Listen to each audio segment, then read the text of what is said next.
I'm 77 years old, and I've carried a secret for over a decade. A secret that sits in my chest like a stone I swallowed and never passed. My children don't know. My grandchildren don't know.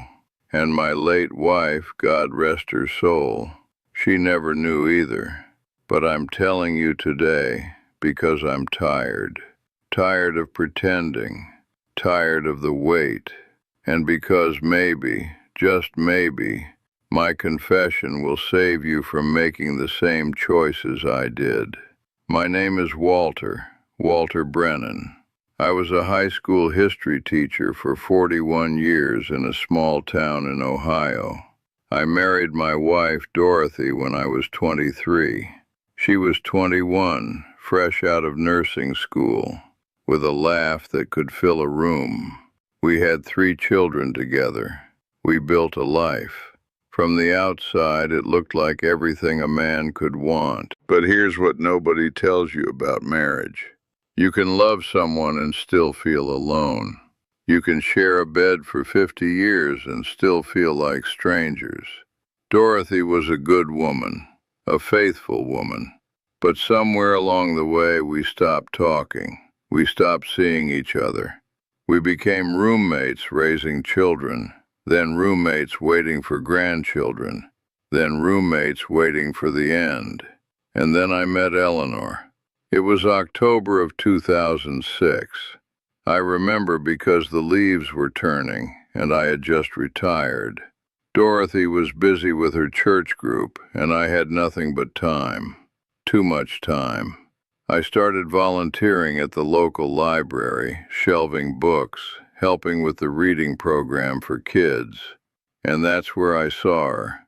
Eleanor was 64 then, a widow, quiet, with silver hair she wore in a loose braid down her back. She was reading to a group of children, and her voice was like honey, warm, patient, full of something I hadn't heard in years. We became friends first, just friends.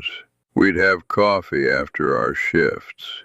We'd talk about books, about history, about the wars we'd lived through and the ones our children were fighting. She listened to me, really listened, and I listened to her. She told me about her husband, how he'd died of cancer 5 years earlier, how she'd felt invisible ever since. I understood that feeling. I understood it in my bones. But let me tell you something. Friendship between a lonely man and a lonely woman is a dangerous thing. Not because it's wrong, but because it fills a hole you didn't know you had. And once that hole is filled, you don't want to go back to the emptiness. The first time I held her hand, we were sitting on a bench outside the library. It was November, cold, and her fingers were freezing. I took her hand to warm it, that's all. But when I felt her skin against mine, something broke open inside me. Something I'd kept locked away for 30 years. I'm not proud of what happened next. We didn't have an affair in the way you might imagine. There were no hotel rooms, no lies about business trips. But there was love, real love, the kind I thought I'd never feel again. We met twice a week, sometimes 3 times. We talked for hours. We held each other. We made plans we knew we'd never keep, and I told no one. Here's the thing about secrets. They don't just sit still. They grow. They become part of you. Every time I came home to Dorothy, I carried Eleanor with me. Every time I kissed my wife goodnight, I thought of another woman. And the guilt. The guilt was a slow poison. It didn't kill me all at once. It killed me a little bit every day. You might be wondering why I didn't leave, why I didn't tell Dorothy the truth and start a new life with Eleanor. And I'll be honest with you, I was a coward. I was afraid of what my children would think, afraid of what the neighbors would say, afraid of destroying the image I'd spent a lifetime building. The good husband, the good father, the good teacher. I couldn't bear to see that image shatter, so I lived two lives, and both of them were half-lives. Eleanor understood. She never pushed me. She never gave me ultimatums. She just loved me, quietly, patiently, in the margins of my life. And for 10 years, that was enough. Until it wasn't. In 2016, Dorothy got sick. Alzheimer's. It started slow, forgetting where she put her keys, asking the same question twice.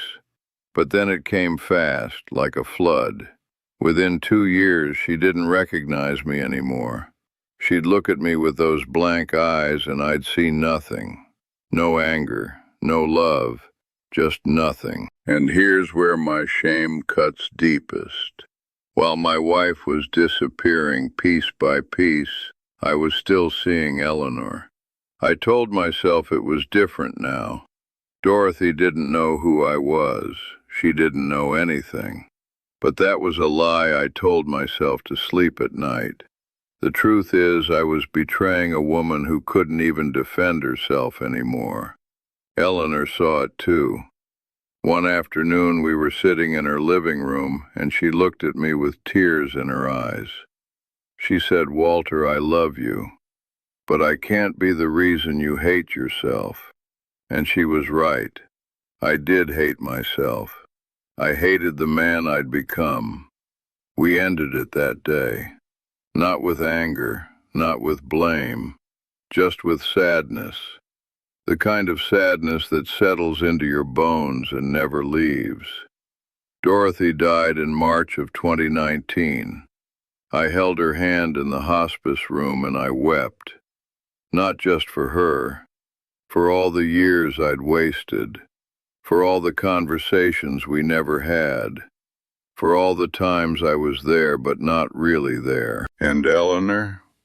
She passed 6 months later. A stroke, they said, quick, painless. I found out from a mutual friend. I didn't go to the funeral. I couldn't. How do you mourn someone the world never knew you loved? So now I sit here, 77 years old, in a house full of photographs of a life that was real and a love that was hidden. And I'm telling you this because I need you to understand something. Love is not the problem.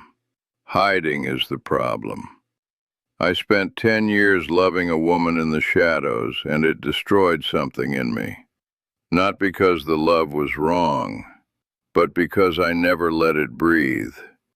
I never gave it a chance to be real. And in doing so, I dishonored everyone. Dorothy, Eleanor, myself. If you're in love with someone, tell them. If your marriage is empty, have the hard conversation. If you're living a double life, stop. Not because the world will judge you, but because you will judge yourself. And that judgment, that voice inside your head that whispers "coward" every night before you sleep, that voice will never go away. I'm not saying leave your spouse. I'm not saying blow up your life. I'm saying be honest, with yourself first, then with the people you love. Because the secrets you keep don't protect anyone. They just delay the pain and multiply it. My children still don't know about Eleanor. Maybe they'll see this one day. Maybe they'll understand. Maybe they'll hate me. But at least they'll know the truth. And that's more than I gave anyone while I had the chance. You're watching this right now, and maybe you're thinking, that won't happen to me. I'm different. But let me tell you something. I thought that too.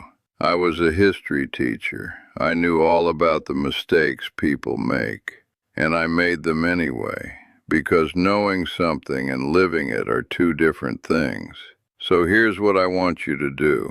I want you to think about the secret you're carrying, the one you've never told anyone, the one that sits in your chest like a stone. And I want you to ask yourself, what would happen if I let it go? What would happen if I told the truth? Maybe nothing changes. Maybe everything changes. But at least you won't be carrying it alone anymore. Tell me your story in the comments. I mean that. I read every single one. This old house gets quiet, and your words, they keep me company. They remind me I'm not the only one who's made mistakes. And if this meant something to you, if any part of this hit you in a place you didn't expect, subscribe. Do it for the person you'll be in 10 years, the person who needs to hear these stories before it's too late to change. And if you know someone who's hiding something, someone who's living in the shadows the way I did, share this with them. Maybe it'll give them the courage I never had. I'm Walter Brennan. I'm 77 years old. I loved two women in my life, and I failed them both in different ways. But I'm done hiding, and I hope wherever they are, they can finally see me clearly. The truth doesn't set you free all at once. It sets you free slowly, like dawn breaking over a long, dark night. But it does set you free, and that's more than silence ever gave me.